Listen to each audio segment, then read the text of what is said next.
เลือดแปลงแซ่บแต่อันตรายในสังคมลาวเลือดแปลงหรือเมนูเลือดดิบถูกยกให้เป็นอาหารจานเด็ดในทุกงานเลี้ยงแต่ภายใต้รสชาติที่ถูกปากนั้นมันเฮ็ดให้มีพยาธิตามมาหลายอย่างหลายคนยังเชื่อแบบผิดๆว่าการบีบมะนาวใส่จะสามารถฆ่าเชื้อพยาธิได้แต่ในความจริงแล้วมันคือการเปิดทางให้เชื้อร้ายเข้าไปกัดกินร่างกายโดยที่บ่ฮู้ตัวเพียงแต่การกินเลือดดิบจานเดียวอาจเฮ็ดให้เป็นพยาธิร้ายแรงถึง5ชนิดคือ 1. พยาธิไข้หูหนวก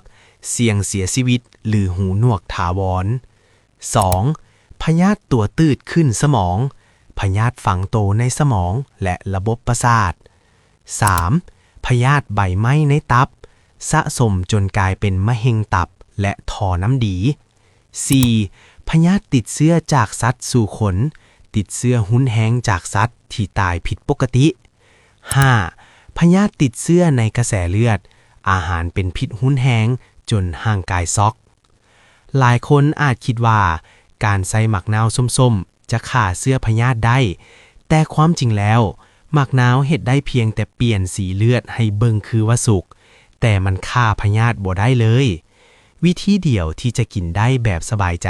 และปลอดภัยแท้ๆคือการปรุงให้สุกด้วยความร้อนเท่านั้น